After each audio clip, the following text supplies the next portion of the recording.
Forget 40,000 lira. Guys today will throw you in a river for an Erewhon smoothie. This is Knights of Cabiria.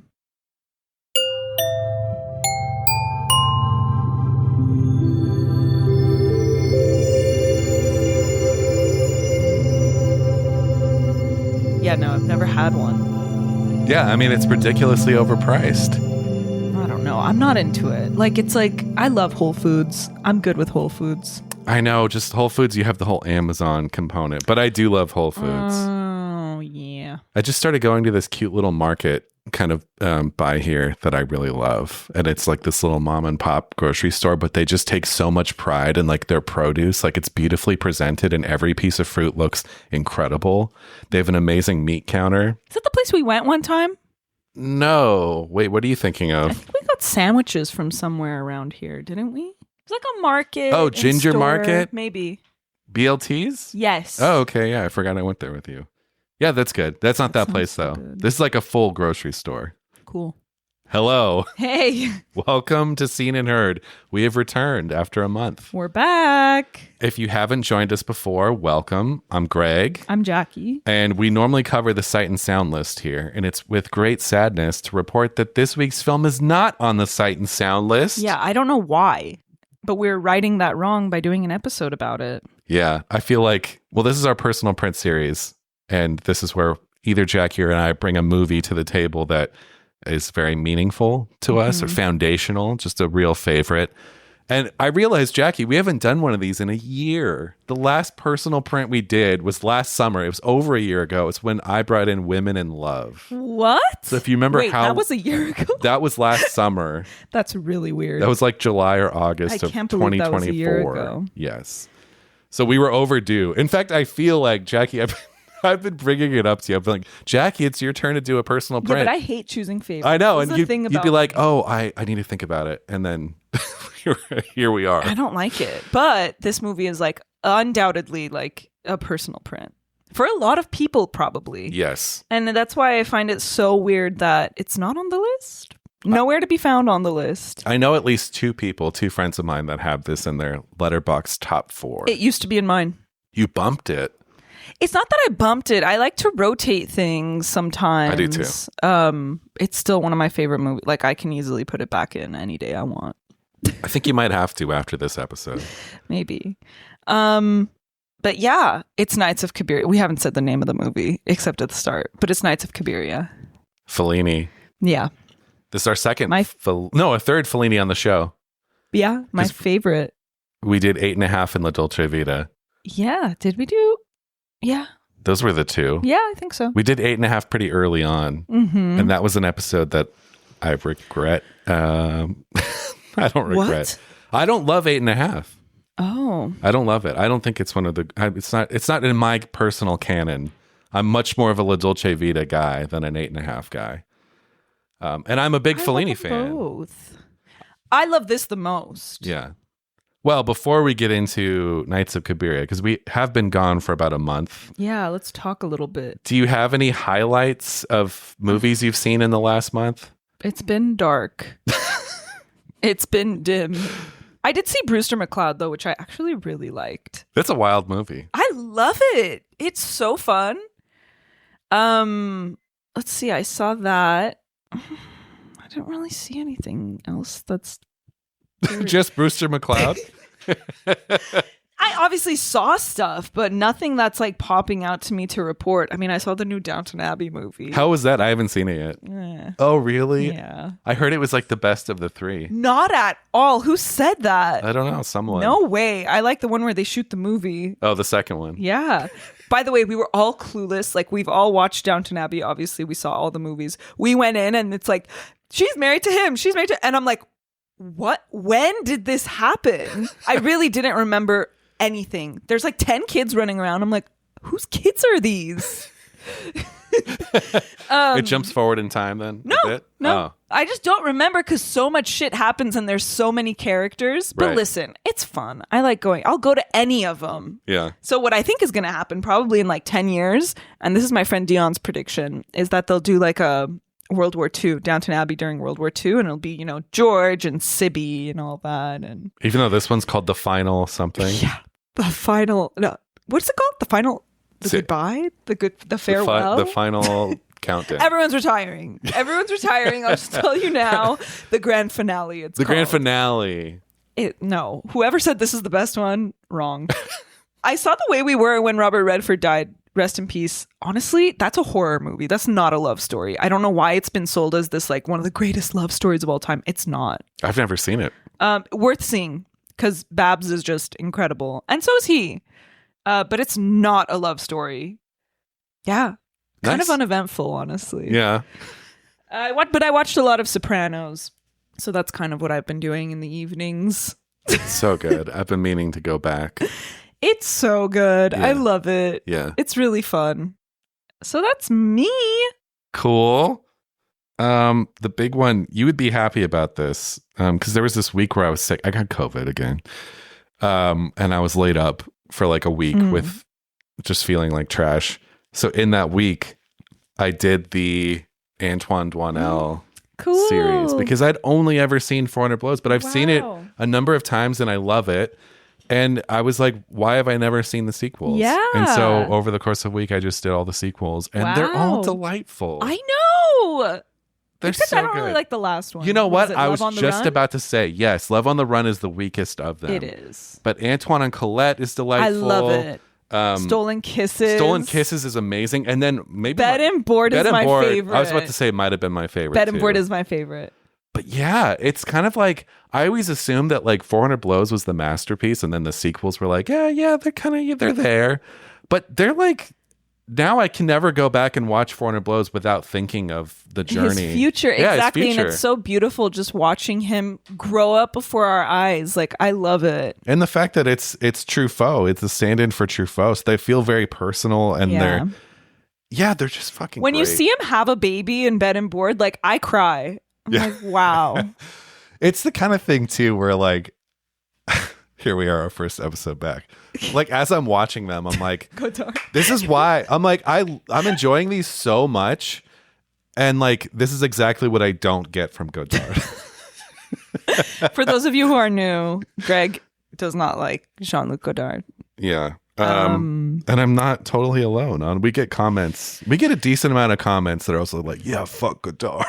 I've never seen anyone else say fuck Godard. A couple others I saw in this last month. I saw All About Lily Shoo Shoo for the first time, the Shunju Iwai film, which was incredible, really good. Have you seen that? No. Really good. A lot of rewatches. I saw The Long Walk, which is out right now. Which the Stephen King thought thing? was terrible. Yeah, the Stephen King. What about Weapons? Oh, wait, you saw Weapons, right? I didn't see it. I'm scared. Oh, I forgot I really, really like Weapons. Anyway. Okay, let's, should we get into it? Yeah, let's do it, Jackie. Let's get into your personal print. From 1957, this is Federico Fellini's Nights of Cabiria.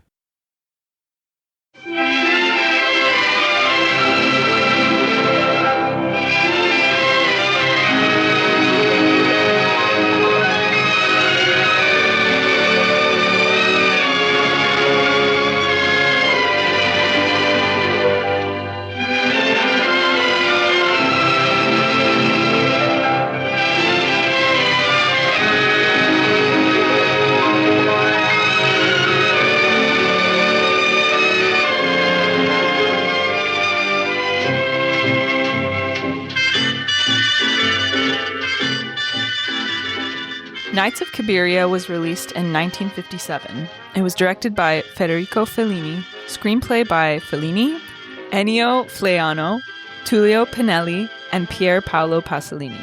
Cinematography by Aldo Tonti and Otello Martelli. Music by Nino Rota. Cabiria is a sex worker in Rome who has had bad luck with love.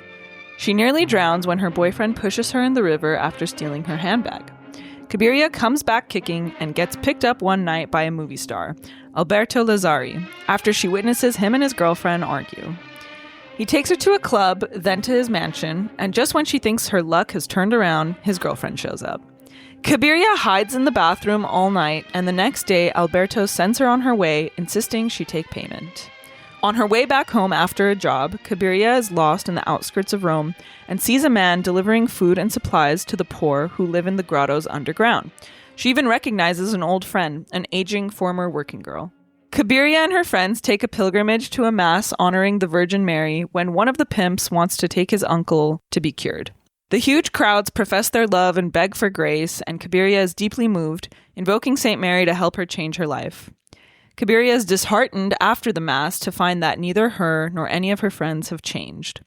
Cabiria wanders into a magic show and is hypnotized by the magician to act out her deepest desire of meeting a sweet man whom the magician names Oscar.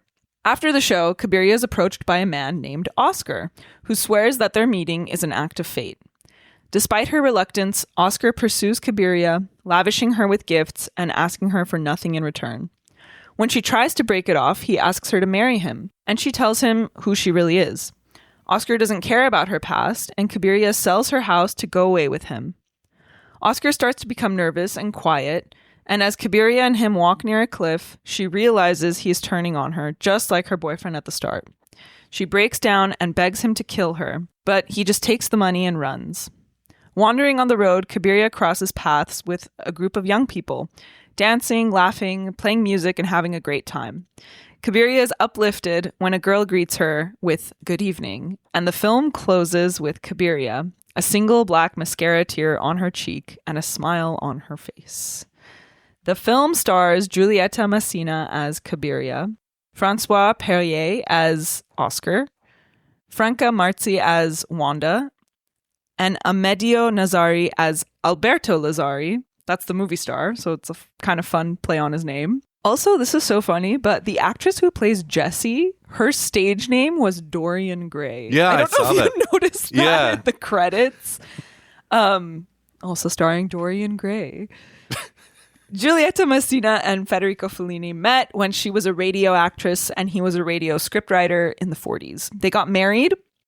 They had one child, but he died 10 days after he was born, and they never had any other children. They remained married their whole lives. Fellini died in 1993, and Masino followed 5 months later.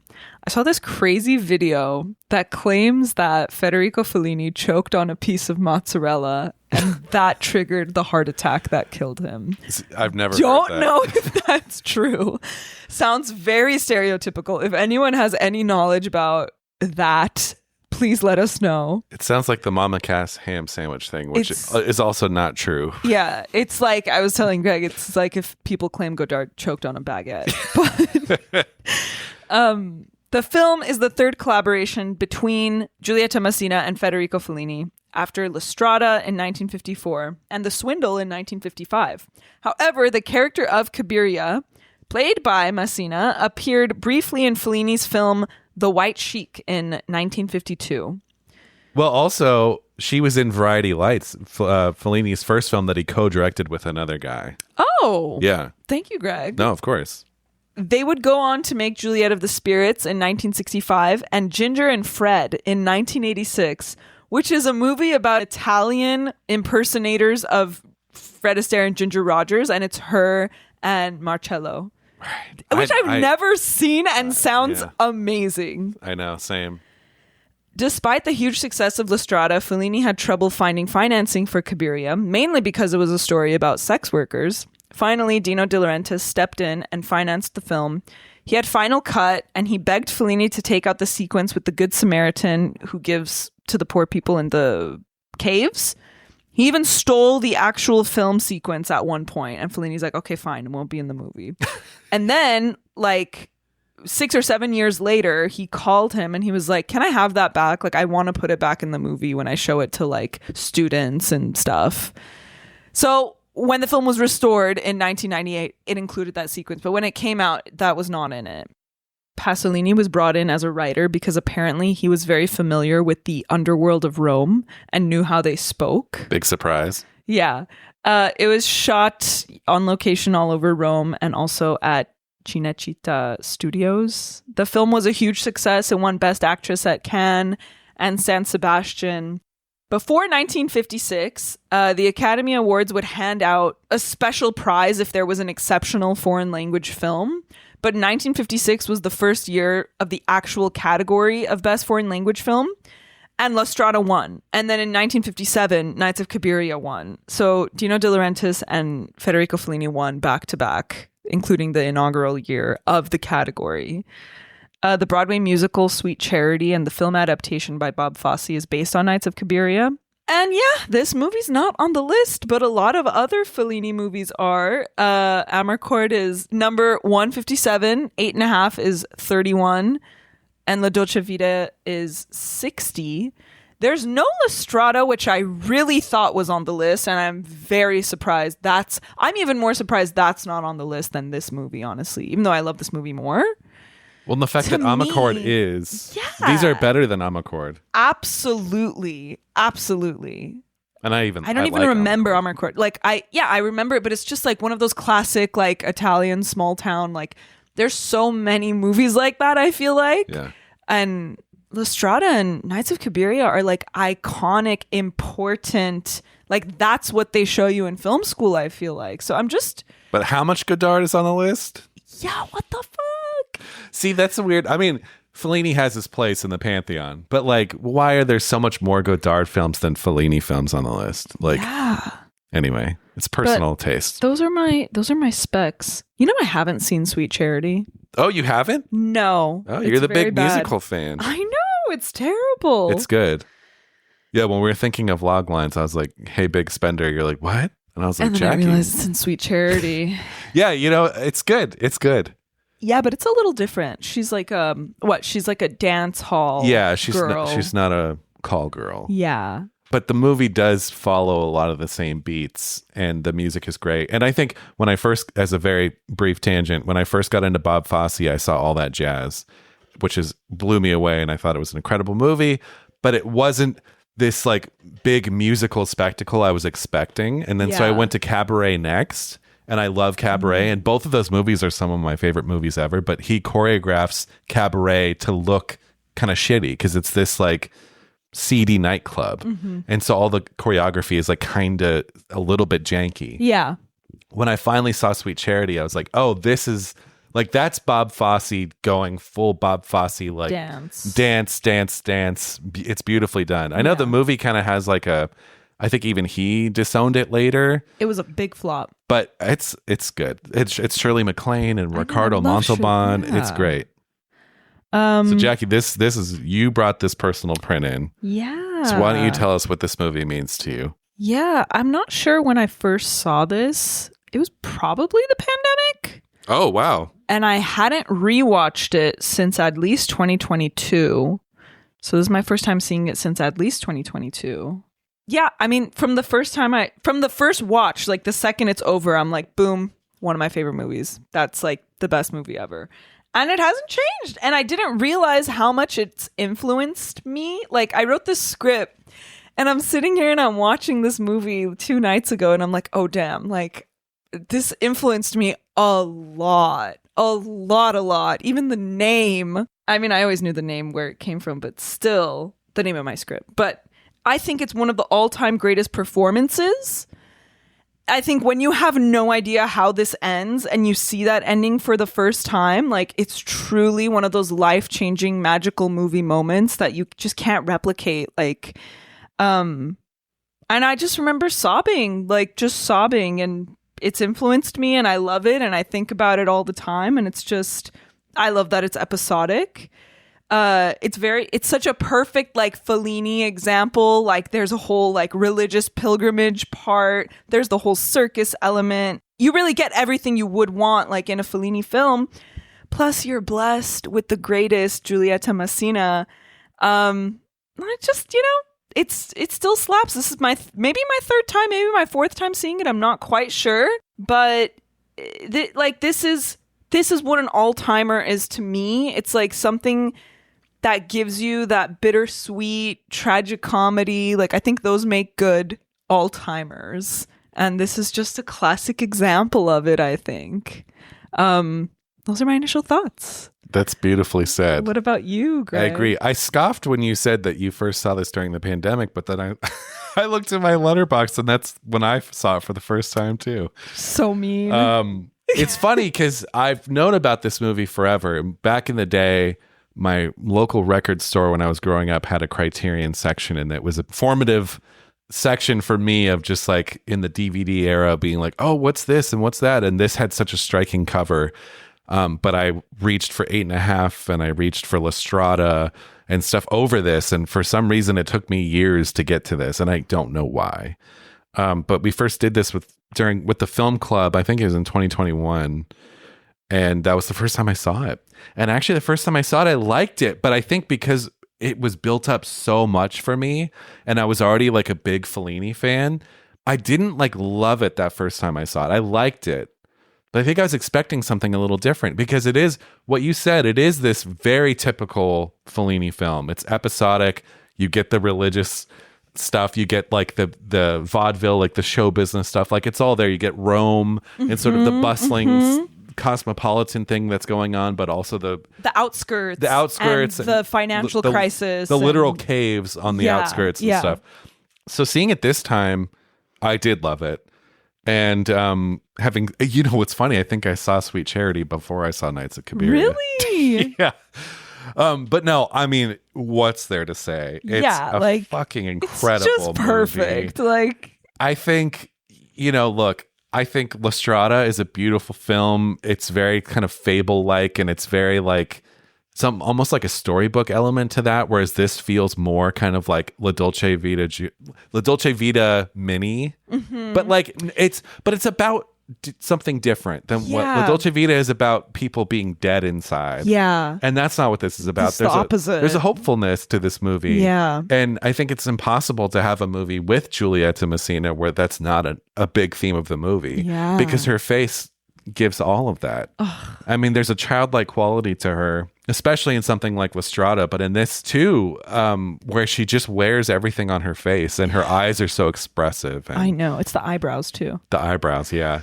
She's incredible in this. Should we just talk about her? Yes. Let's just move it. Let's talk about her. I think this movie is nothing without its lead actress. Didn't matter who was going to play her. Obviously, I think that no one else could play her, but like, no matter who played her, it would be like it's resting purely on the lead actress. Yeah.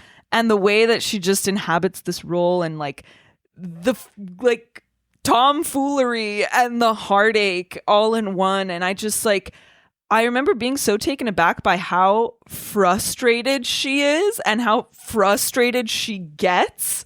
Like in the beginning, especially after she nearly drowned. Yeah. And she gets up. She doesn't even say thank you to those people. Like she's pissed. Yeah. She's just pissed. And it's funny. Yeah. And she's just like, she's perfect in this. Like, you know what the perfect word for her in this is? What? Frumpy. Whoa, frumpy. Frumpy, like short and like angry and like just kind of like foolish. Frumpy to me is like a very unflattering word for like a very sort of unkempt troll-like person. She gives a little bit of troll. It's not that she's unkempt. I mean, she has that like fur that's kind of like picked apart and not in good shape. It's not that she's not well put together, but like she's just like a short blonde, like she looks like a child almost. Yeah, I would say maybe she's like kind of... She's frumpy and grumpy. She's definitely grumpy. She's definitely got some tood going on. But you don't think she's frumpy? I don't think she's frumpy. I think she's too beautiful to be frumpy. Yeah, she's very beautiful. But like, she gives frump. She gives frump. Like, who's frumpy is I love about her. The pigeon lady in Home Alone 2. Like, that's frumpy. We have different definitions of frumpy, I think. But what you're saying about her, it's exactly in contrast to Marcello and La Dolce Vita, because that movie... It's like he's a character, but you're sort of supposed to get lost. He's just kind of the device that you're entering Rome through. Yes. And it's kind of about the people around him. Yeah. Whereas in this movie, very much a character. It's her. Piece. It is so zoomed in on her. Yeah, truly. And like, I love that she isn't quite young. Like, she's the perfect age in this. Yeah, how old do you think she is here? I don't know. Like in real life, How old was she? Yeah. Probably like, I don't know, 34?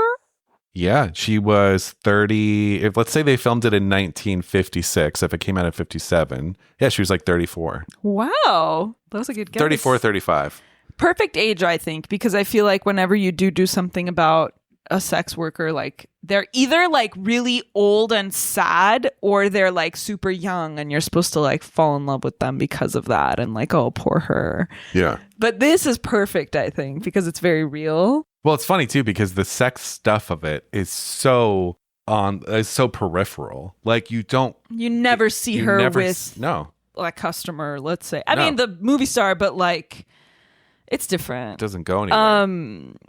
But yeah, and I just love her. Like I love when we see her so angry, like in the beginning, and she's yelling at Wanda. Poor Wanda, by the way. I love her. Yeah. And she's like, "Who told you we're friends?" And she like kicks her out, but then immediately, like she's sitting on the stairs, she hugs a chicken. Yeah, that's right. Because she just wants something to pet. Yeah. And she's so sad, and her face just becomes so sad. And like, this is like the big stereotype with movies about sex workers is the hooker with the heart of gold.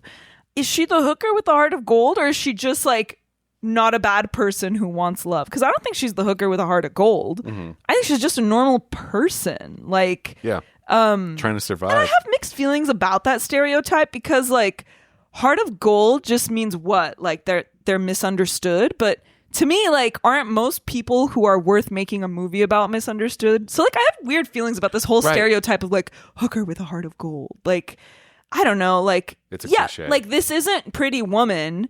It's more like Honora, I'd say. But it's not about, like, her being good or her being bad. Same with Honora. That's what I like about Honora, too. Like, it's really not about them, like, oh, she's a prostitute, but she's so lovely and good. So, I don't know. Mixed feelings, but I think that the one thing I love about this is very much like she's just a normal person. Yes. Like she doesn't really fall on one side or the other. Yeah. So I really totally love agree. that. Yeah. But let's talk about the movie star episode, because that is quite literally like the most Pretty Woman plot point. Yeah. Right? And I just love like her performance when they go to the club, and the way she just because they're all kind of looking at her, and she just like points to him like, I'm with him. Like it's like she knows that she's not supposed to be there. It's not like in Pretty Woman where it's like big mistake, big, huge, you know, the scene where she's in the fancy dress store and they all like look down on her. And this, it's very much like she's like humbled. Like she goes and she knows she's not supposed to be there. And she has that smirk on her face of just like, fuck it. Like I'm here with him. Like, I'll just do whatever he wants. And that smirk is just so iconic and so good. And it's such a good choice she makes to play the character like that in that scene. Yeah. Yeah. It's genius. Yeah. Totally agree. Even at his house, like he opens the closet, and that's when it gets kind of fantasy, which is so fun. Whenever he opens his closet and there's music playing and it's all his beautiful clothes. Yeah. And then when the food is brought in, like right at the crescendo of the Beethoven song. Yes. It's so fun. But at the same time, she's like humbled to be there, which I love. It's just sweet. And then finally, like hours after she's been with him, she's like, damn it, I know who you are. Like, can I say it? Yeah. It's so cute. Can you write me a note saying I was with you? I know, because that's her first thought is like, no one's going to believe this happened. The girls back home will never believe this. And then when she kisses his hand and she gets all emotional, like, it really gets me. Yeah. It really gets me. Well, it's like that whole episode is very telling, and I like that it happens early on because it gives a sense that she has just been shit on her whole life. Yeah. And she's not used to being treated well. She's not used to people being nice to her, especially men. Yeah. She's used. Even at the end when she breaks down and she's like, do you know what I had to do to get this money? Yeah. No, and that's what she's been doing her whole life. Yeah. And so the fact that she lucks into this like penthouse of this movie star, and you can tell it takes her a second to even fully process it or let herself be happy about it or be excited about it. Like the food comes in, she doesn't touch it because she's like, oh my God. Yeah. And then only It's like after lobster he's and like, caviar. oh, don't cry. And he's like so sweet to her. And yeah, she picks up the lobster. She's like, I think I saw this in a movie once. Yeah. Which is funny because I was under the impression that seafood was like of the people. Maybe in like the early 1900s, I think that was the case when like poor people ate oysters. Yeah. I'm like, if only. Shit. I know, but it's just such a beautiful scene. Like, it's sad, it's realistic. He's also graceful to her, so it's like it has that hope element. It has that like no one is really evil in this. Yeah. Except maybe the boyfriend at the start. Oh, well, yeah. And the boyfriend at the end. Well, I'll get to him. Oh, okay. I don't think he's evil. I think he's pretty shit. I think he's shit, but I don't know if he's evil. And then like the beautiful shot, like again, there's a puppy for her to hug. Mm-hmm. Always an animal when she's sad. But the shot when she's leaving, like when he sneaks her out and she looks and she sees the girlfriend on the bed all laid out and like comfortable. Glamorously. And, like, she just looks at her and her like the look on her face. First of all, that shot has always stuck with me. Again, I've only seen this movie like I think 3 times. I think about that shot, and the 3rd time was this time. I think about that shot all the time. Like it's so sad. Of her in bed or her of the reaction? girl, both. Like just like looking back and Cabiria's point of view of that girl in bed and like everything she'll never have, and it's just like, well, it's something she got so close to. Because if the girlfriend hadn't come back that night, what if they really hit it off and then she was his new girlfriend? But no, that's what I'm saying. Like, she's so frumpy. Like, he wouldn't be with her. Like, I get what you mean. I don't know. And then the silhouette of him, like, insisting she take the money. Yeah. Yeah. And her trying to give it back. It's so good. Yeah. It's so good. Well, her knowing that she doesn't deserve this life. But the whole thing has it, right? It's like, she needs a guy to come in to take her away, but she resists it this whole time where she's like, that's not me. I'm independent. I don't need this. And she got fucked over by Giorgio in the beginning. She got fucked over by Giorgio, a piece of shit. But and then obviously this fantasy happens. But of course it doesn't, because this is a Fellini movie. It's a Fellini movie. Pretty Woman. And then at the end, there's another promise of like, this guy's going to take you away and you're going to open the shop together and live together and like, but it's fucking Oscar. So basically, men are trash. Kind of. I'll get to him though. I think we should go in chronological order because this is very episodic. Like it's very clean to like talk about each one. Well, one thing as a quick aside, sure, because the Dolce Vita, and I can't help but compare because they're so episodic, and I think Fellini in general is episodic, but these movies really stick out in my mind. Yeah. As this kind of feels like he's working up to La Dolce Vita. But like in that movie, you can almost, and I think it's a masterpiece. You should listen to our episode on it. But you could almost like the order of events is important. But I think in this movie, it's really essential of like, you almost don't even know. And I did read Pauline's review for this ahead of time. I usually try not to read it, but she mentioned something about it almost seems shambling where it's like this happens and that happens and you're not quite sure how they connect, but then they do connect. And then they tie together and you're like, oh, like all the pieces kind of click into place where it seems random at first. Like, why is she going to these caves? Why is she going to this vaudeville show? Yeah. And then they all just beautifully converge. Because it's all about her looking for like grace somewhere, essentially. And it starts with the movie star and it's this like fantasy.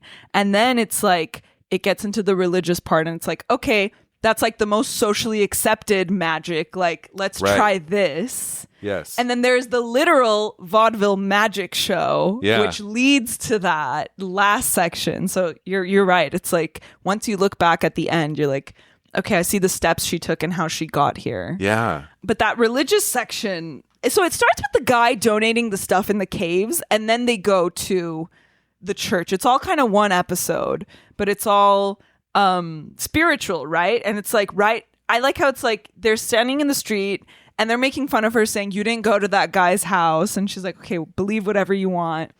She gets a ride, like someone comes, like a customer. You know, they call that a John. Yeah. I didn't know that. Yeah. So a John comes and she gets in the car, even though she just saw this like religious procession and she's like kind of drawn to it. But she's like, oh, gotta go. Work's calling. She goes and then she gets lost. That's when she sees the guy with the bag giving the stuff. And it's such a weird, it really is a weird sequence. I could tell why Dino De Laurentiis didn't want it in it, because that is like the most kind of like, it's the shortest, it's like the preamble to the church scene, I guess. Yes. You don't really need it, but it is nice. It kind of breaks up the pace in a nice way too, because it's kind of ethereal. It's kind of quiet. So. And to your point about men are trash, it kind of gives us an example of like, no, not all men are trash. Like, look at this guy. Maybe he's the one guy. Yeah, and she uses her real name with him. Yeah. That's the first time we hear her real name, which is Maria. And then she goes, obviously, to the St. Mary Church. Yeah. Well, I think that episode kind of starts her off on this, like, oh, maybe I'm doing this wrong and I need to live this like selfless existence or this existence in the service of others like this guy's doing. Yeah. And so she goes to that church and has this moment where she kisses the steps at that altar. It's so powerful. It's so powerful. I love, first of all, any Fellini religious pilgrimage scene. Love it. I know. And the sheer scope of them they're always like really breathtaking. And this one is no exception. The way that that's another thing that always sticks in my mind. And again, only seen this a few times, is the uncle like sweating. This uncle who was like is a criminal who is now ill and wants to go and ask for forgiveness.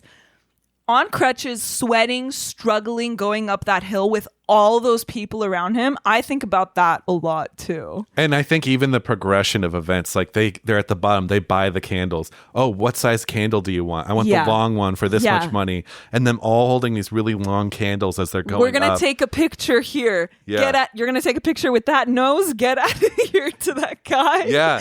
And then them filtering in. And then some of them are stopped because it's too crowded. Yes. But Cabiria and Wanda get in and she's like lost like a puppy. And she's like, Wanda, like she doesn't know what to do. She doesn't remember the prayer.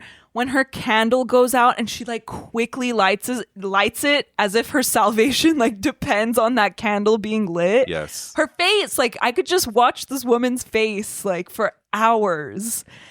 And and she asks for forgiveness and she asks for grace and everyone around her is screaming, asking for grace. And it's like, it's really powerful. It's real filmmaking. Yeah. And then they go outside and she's just like, that all meant nothing. Yes. That was for nothing. Yes. And it's amazing. Yes.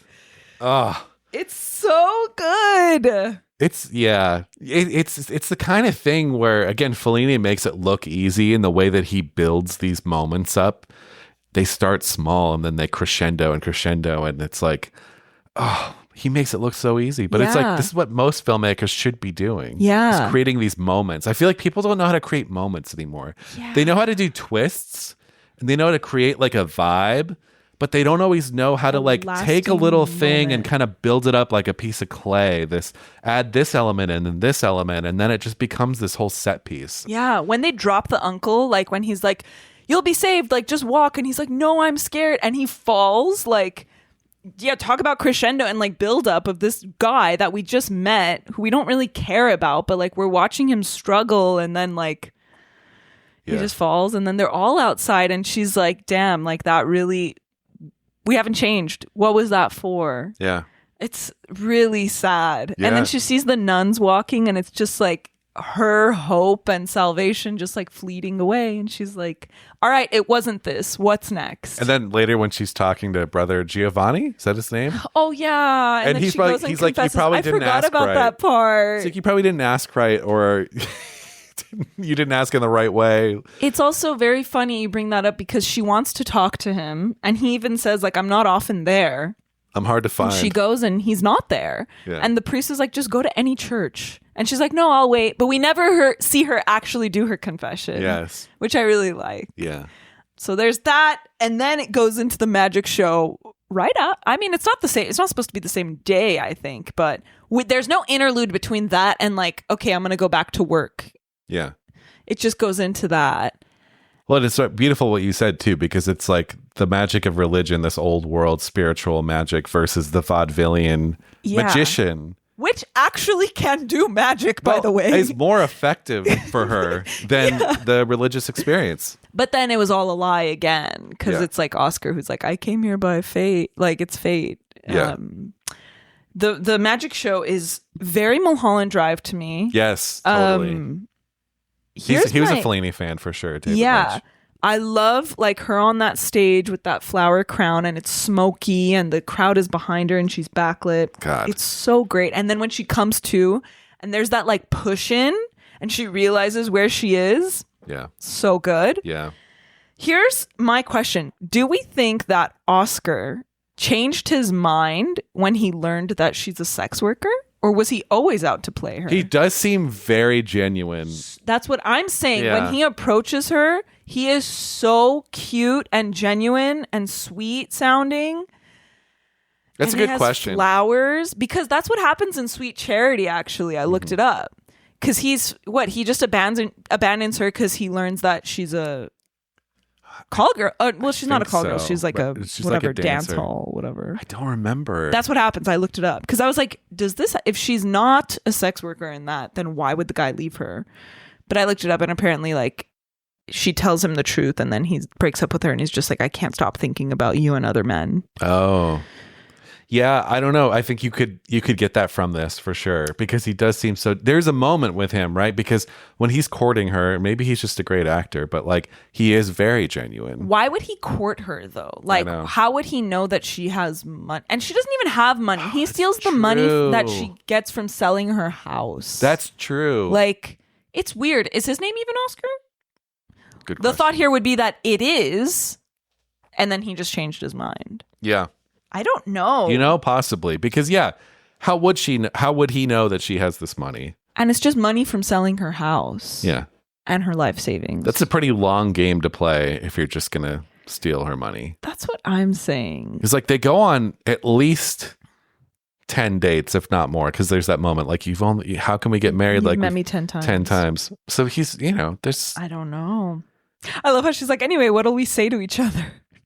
Well, the fact, too, that she's resisting. In the beginning, she's resisting. He comes off as such a sweetheart, but she's been burned so many times that she's just like, no, I know where this is going. And again, her smirk when she's in the bus and she sees him and she just kind of like smirks at him. Yeah. It's so funny. And when they meet at that station, the train station or whatever, and she starts walking away because she's just like, yeah. And then there's the shot when I think it's after maybe the train station date where she's standing in the rain, like looking for work. Do you remember? And it's from behind. Yes. And then a car pulls up and she doesn't get in. Yes. Oh, it's so good. It's really good. It's really good. But what do we think of him? Like, I don't think he's pure evil because he looks really stressed and sad when he's made the change in his mind and he starts wearing sunglasses, and he like kind of drops them. But I mean, right until the moment leading up, like he's like distraught. Yeah. Is this their honeymoon? Which is also super influential to me. Do they actually get married? No. They're about to. They're about to leave. Okay. Yeah. I mean, I think really don't know. I think he's evil. I think especially knowing, if you know that she's been through this in her life, like literally been through the ringer, and he's seen how she like took so long to even trust him, and he betrays her trust in this way by stealing. He even thinks about pushing her off the cliff. She sees it in his eyes. She's scared of him. She backs away. Yeah. But he takes her money and runs. Like, he's a truly evil piece of shit, knowing that he's further damaging this person. Like, psychologically. Yeah, I guess she literally says, kill me. That he doesn't kill her. She's like, kill me, kill me. Like, that's how devastating this is to her. So I would say, yeah, he's evil. That is so devastating watching her. He's evil. Maybe. But it's so, like, that scene's just, and they're on that cliff. Yeah. It's just so hard to watch. It's really hard to watch. It's a beautiful piece of filmmaking. I can only imagine, too, being married to the star of your movie and making that scene and, like, directing that scene. You know what's crazy, though, is that sound was not synced.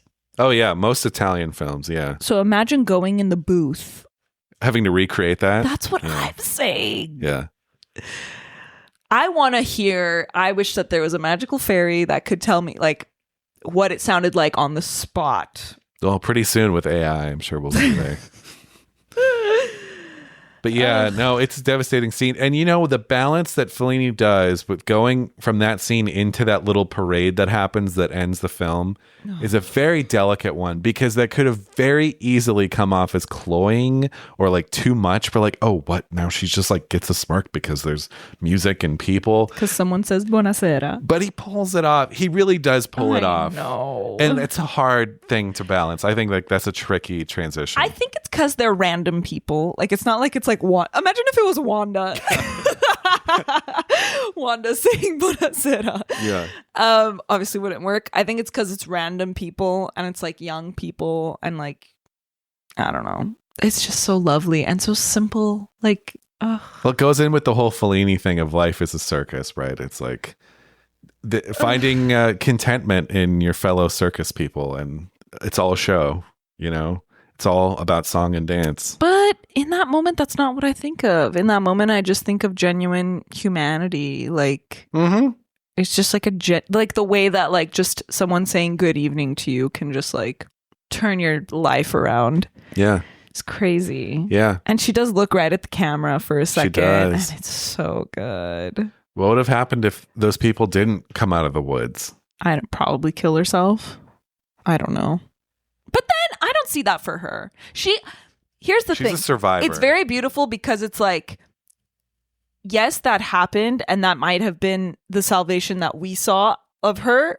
I think knowing her, she could find a beautiful moment like that in anything. Mm-hmm. And that's very much the Giulietta Masina character. Like, that's what Lestrada is. She's like, it's hardship, she hardship, gets hardship. up and walks on. But she finds a way to keep going and finds beauty in these small moments where she can get them. Yeah. She's the eternal optimist. Ugh. Also love Juliet of the Spirits. I love that movie. I think that movie is significantly better than 8.5. I think it's a much more interesting movie than 8.5. Yeah. I love Juliet of the Spirits. Yeah. It's a fucking amazing movie. It's so good. Yeah. And even more interesting too, because she's like properly middle-aged there. Mm-hmm. So there's a whole other thing going on there. I think Yeah. people are more interesting once they hit middle age. Maybe. Oh, like when it comes to seeing characters on screen, that's why I think that the third Before movie is the most interesting. So I'm like, okay, they're in their 20s, they're in their 30s. Now they're in their 40s. It's a little more interesting. It's interesting, but it's not as like, well, it's not as romantic. Yeah. Well, it's romantic in a different way. maybe. But there's arguing involved. I don't know. Yeah, that movie gives me anxiety. I love it, but it's like when I saw it, I almost felt like my whole life was a lie because I had built so much on Before Sunrise. Yeah. So when I saw it, I kind of watched it with my arms crossed like this, and I was watching it like that. But anyway, let's talk about how funny this movie is. Yeah, it is. I think it's funny because of it's like there's like these truisms about human nature. Like when she just gets out of the water and she's telling Wanda like, "Where's Giorgio?" And Wanda's like, "What Giorgio?" And she's like, "My Giorgio." And then she's like, "What happened to you?" And she keeps asking, "What happened to you?" And then finally Cabiria's like, "Oof," and she just like leaves. It's so good. Yeah. And then like her just kicking Wanda out. Like, who said that we were friends? So mad, so angry, obviously because of what just happened to her. And then when Wanda's walking away, Cabiria goes outside and is like, "Wanda, do you really think he'd kill me for 40,000?" So funny. Yeah. It's like she just literally kicked her out of her house. Yeah. Which I love. And then the guy, even in the beginning, there's that guy who's wearing a suit when she's drowning. He kind of takes off his suit jacket, but then he's like, "Where's like so-and-so?" Like he doesn't want to be the one to jump in. Exactly. But he's kind of getting ready. And then he puts his suit back on his jacket. Yeah. It's so good. And then there's also like slapstick humor in this. Like her getting caught in the curtain at the club is Yeah. so funny to me. Like it's so simple. Yeah. But again, frumpy. And she just like gets caught in this curtain. And then of course she walks into the glass door. She's kind of ditzy. It's just funny. She's like ditzy, not kind of But she's clumsy. so street clumsy. smart. So like, yeah. She's clumsy. She's clumsy. Like she's not the classiest, like. No, of course not. But when she's on the street and there's that doorman and she's dancing, right? Uh-huh. And it's almost like Singing in the Rain when the cop kind of looks at him like because he's dancing. Yeah. This doorman looks at her and she's like, "Do you know how gorgeous you are? Like I'm not allowed to look at you." Yeah. Which is so good. Yeah. There's just like funny. It is such an amazing. I know people always talk about like genre bending and tragic comedy, but like this truly is tragic comedy. Yeah. Well, I think too, humor, I think in most films, humor is an absolutely essential ingredient. And I think there are very, very few films which can actually pull off not having any humor at all. Yeah. But to me, it's honestly the sign of a weak filmmaker when your movie is just like not funny at all. Even if it's dealing with something heavy. And this is dealing with something heavy, but in an everyday kind of way. Exactly. But the fact too that like Bergman, and we both are huge Bergman fans. Some of his movies are devastating, but he still finds a fart joke or there's something in, it's important. You have to have it. I think it's a really key ingredient. And yeah, Fellini's great at it and makes it feel effortless, and it never feels like it's in there just for the sake of lightening the tone or something. Yeah. What about those two like elegant kind of streetwalkers who are like and she walks in the middle of them? Yeah. Great image. It's so good. That's such a good shot. Like they like walk into frame and then it just tracks them. There's another because again, he has to suggest so much, which is kind of weird because Italy in the 50s, you'd think that if he wanted to push this a little further in terms of like how risque it was, he probably could have. Considering we were getting some stuff in the 50s that was like pretty horny, but you do have that moment. There's just so much great imagery in this movie, but I think it's Wanda. Is it Wanda or is it someone else? But that's just her standing and then her shadow on this wall. I love that. And it's like there's that one like kind of crazy one. Yeah. Just she's across the street and she's always like cussing at them, even though she's also like a streetwalker. Yes. I love that. Yeah, her shadow. It's so good. Yeah. So he finds these ways to put the sex in the movie without it being like, happening actually on screen. Yeah.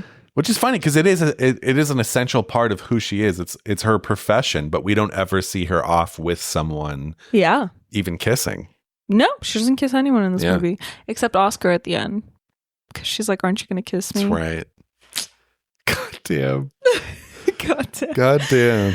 Ugh. She's never gonna. I don't think she's ever gonna trust a guy again after this. And honestly, good for her. Yeah. But like, how could you? You can't.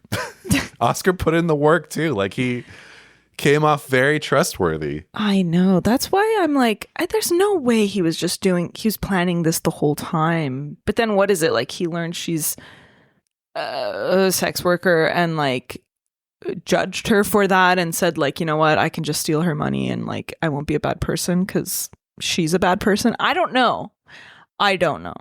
Is tempted. Maybe he decided at that moment. I don't know. Maybe it started weighing on him. Like, she's been with so many men. I don't know. Yeah. Because she's even like, do you know what I had to go through to get this? And he's like, this is like when his sunglasses are on and he's like, please, like, I really don't want to hear it. Like, yeah. I don't know. I know. Such a good movie. It really is. It's just perfect. I have no notes. I don't think I have any either. I gave it a 4.5 on Letterboxd with a heart, but I wonder if it's just a 5. I think it is. We didn't talk about the family moving in, that really poor family. Oh, yeah. And she opens the door and they've got this big load and there's like 10 kids and they're going to live in that cinder block house. And she closes the door and she's like so sad. Ugh. Yeah, she feels so much. I think it's impossible to put her in something and not have her feel everything because she just gives it off. Like she couldn't be in a Bresson movie. No, exactly. With his non-actors. Models. Honestly, the older I get, fuck Bresson. Fuck him. This movie is why I hate Bresson for the most part. Okay. Except for like 2 of his movies. Sure. Have you seen Mouchette? Is it called Mouchette? I know you keep telling me I need to see that one. You'd like it. I'll see it. Really? It's on the list. It's on the 250 list. Well, I guess we'll get to it eventually. When you have a movie like this, and again, every movie has a different function, right? Like no 2 movies are supposed to have the exact same feel and purpose. But like when you have a movie like this, that's so beautiful and so human. Yeah. This is like one of the great movies about humanity. That's why I'm very upset that it's not on the list. If I was voting for the Sight and Sound, like this would easily be one movie I submit. Like to me, this would be my Fellini. Like it would. Yeah. It's just surprising to me because everyone loves this movie and talks about it. Yeah. Yeah. No, it is very well loved. It is surprising, I think. Yeah. What does Pauline have? Oh, do we do Sight and Sound? No, we got to do Sight and Sound first. See, we're a little rusty. What's your favorite sight from this? Oh my God, honestly, it's impossible for me to choose. I really can't. Like I said, I have all these images that just stick in my head all the time. I don't know. Maybe it's her with like the flower crown on her head and she's like backlit. I love that shot. I love the end. I know it's corny, but like I just love the last shot of this movie with the tear. I mean, like how can you not? So it's somewhere there.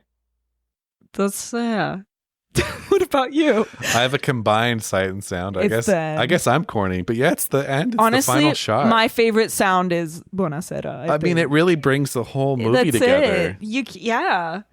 Let's play it.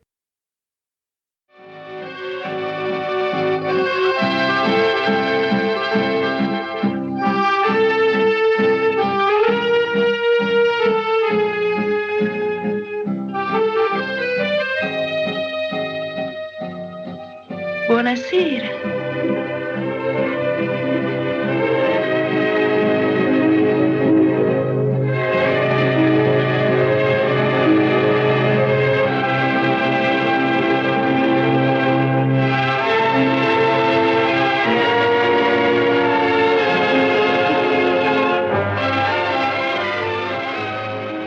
How can you choose anything else? Yeah. Oh, God. I love it. It's perfect. It's so good. And I mean, we were so lucky in the 50s. We weren't around, but yeah, we were so lucky. The art house boom of the 50s. I think this year alone, 57 was also Seventh Seal, was also like the year of just so like bangers. There's so many great movies that came out, especially internationally in the 50s and in the mid to late 50s. It's just insane. Yeah. Like people were eating well, as they say. Were Americans seeing this? I mean, if you lived in New York or LA or something, you were. Yeah. I mean, my dad was born in LA in 56. Oh, okay. So he was one. I wonder if he saw this in theaters when he was one. No, I wonder if maybe my grandparents went. Anyway. Pauline. Yeah. All right. That's our segment where we read Pauline Kael's review of the movie. This is what she had to say about Knights of Cabiria. Possibly Fellini's finest film. A work in which Giulietta Masina earns the praise she received for La Strada. A strange diss there at La Strada. The structure is a series of episodes in the life of Cabiria, a shabby, aging, dreamy little Roman streetwalker. See, shabby, that. I can see shabby. More than frumpy. Frumpy is like, a girl whose hard, knowing air is no protection against her fundamental gullibility, which we finally see is her humanity and her saving grace. Though the film seems free and almost unplanned, each apparent irrelevance falls into place. That's all she says. Cool. Okay. Possibly Fellini's finest film. I love that. I'm so glad Pauline loved it. I just want to read the definition of frumpy. Okay. Dowdy and old-fashioned, typically used of a woman or her clothes. I don't know that she's old-fashioned, she's though. Not. To me, frumpy just means like... It's the pigeon lady from Home Alone 2. That's frump. No! Yeah. She's like messy. How is she messy? Her shirt's torn a little on her shoulder. I don't know. That woman gives me the creeps. You're talking about the pigeon lady. Yeah. Oh, okay. I was talking about Giulietta. No. Well, yeah, that lady's frumpy. Wait, that's that lady from Home Alone 2 has a heart of gold. She gives you the creeps? Because she's always with birds and they're always on her and Pooping. She probably smells like bird shit. Yeah, and totally. It's the bird element. I can't do it. Did you love in this movie when she goes back to the actor's house and he has this huge thing of birds? The menagerie. Yeah. No, I didn't like that. You were like, ooh. And what else today? Oh, in Brewster McCloud, there was a lot of birds. Oh, stuff. Yeah. The bird shit also in that movie. Yeah. Yes. People getting shit on. Yes. Yeah. Frumpy. I'm glad Pauline Kael liked it. Yeah. Because we know she can be a little divisive. Yeah. I think my favorite Fellini is still La Dolce Vita. Hot take. But I think I could watch this more than La Dolce Vita because La Dolce Vita, you feel dead inside. And that's the whole point of the movie is you're watching people who are dead inside. I think that movie's a little more cutting, but I appreciate that this movie is more of a singular character study. And you don't have Giulietta in that movie. I think this is a sweeter, kinder, more humanist film than La Dolce Vita. But yeah, in many ways kind of feels like he's warming up for that. Yeah. Great film. Should Letterboxd? we ask the people of Letterboxd? Let's do it. I have one for half a star because I thought I would start low. Among all the films I have watched so far, this one was clearly the most difficult to sit through, as I found it unbearably tedious. I did not enjoy a single second of it. I saw that too. A single second, huh? That's crazy. Okay. 5 stars. A 2-hour-long conversation with my heart, with my soul, my spirit. I don't know. There's no better way for me to describe Nights of Cabiria. Absolutely gut-wrenching because it's exactly what anyone needs in life. The presence of heart to keep seeing beauty in things. And then they go on, but someone said, if you loved this, give Mike Lee, same review, give Mike Lee's Happy Go Lucky a go. It has the same core, the same heart in the right place. Yeah. Beautiful homage to this amazing piece of cinema. That's true. Have you Sally seen Hawkins. Yeah. Have you?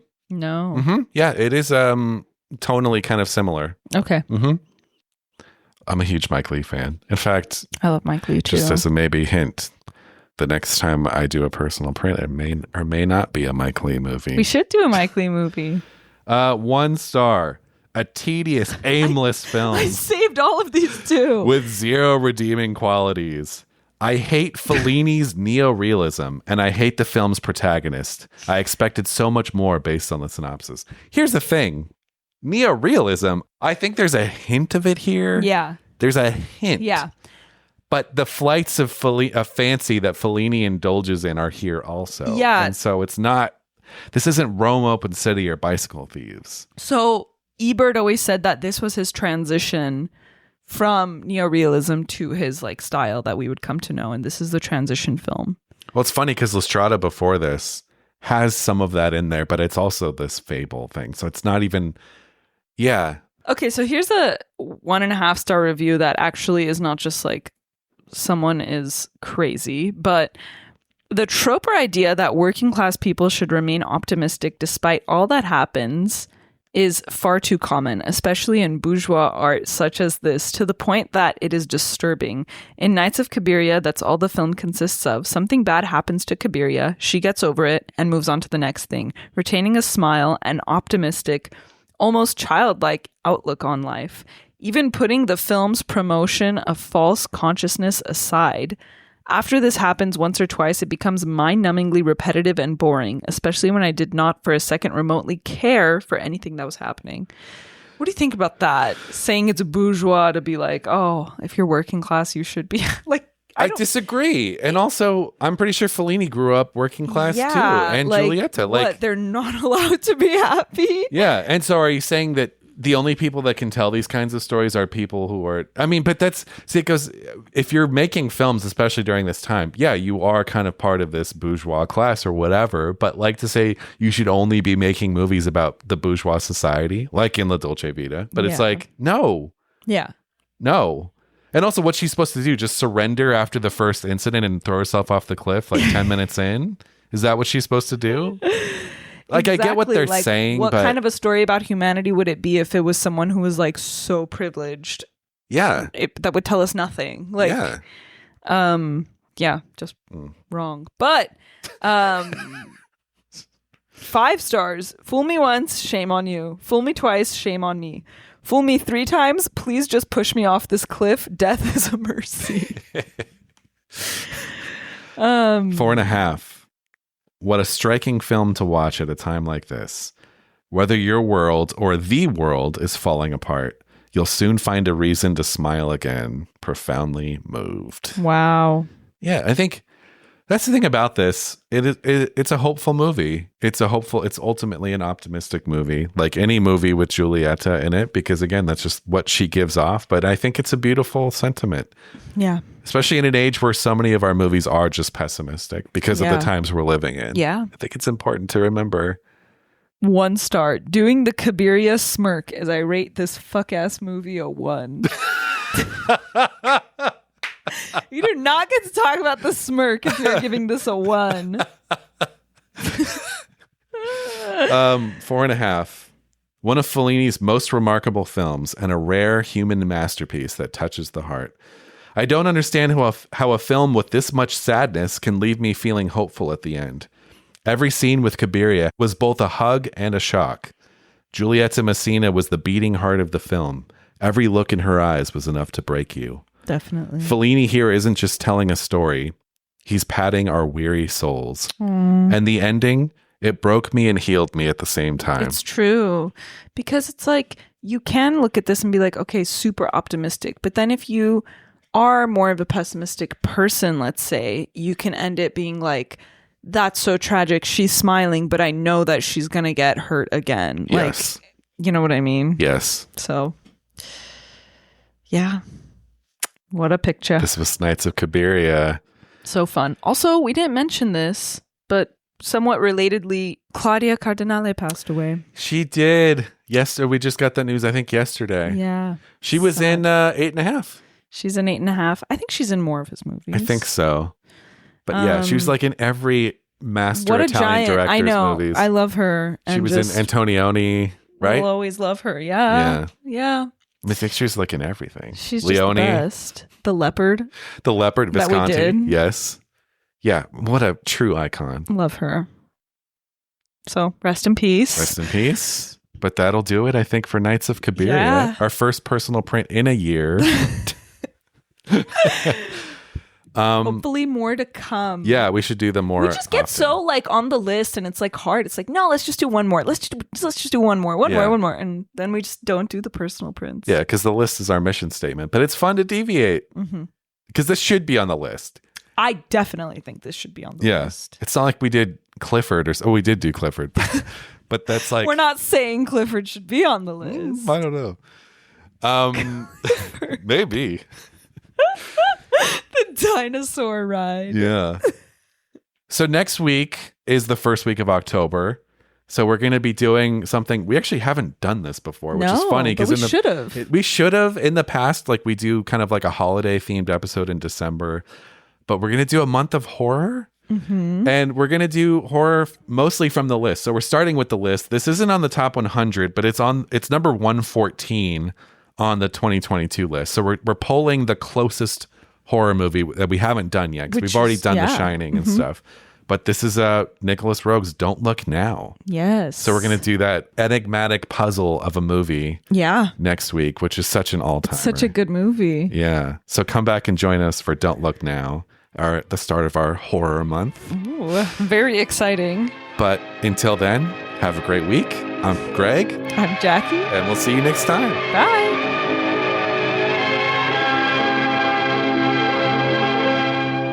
Seen and Heard is an official podcast of the Arroyo Film Club. We'd love to hear from you. If you want to drop us a line, you can find us on email at hello@seenandheardpod.com or on Instagram @seenandheardpod.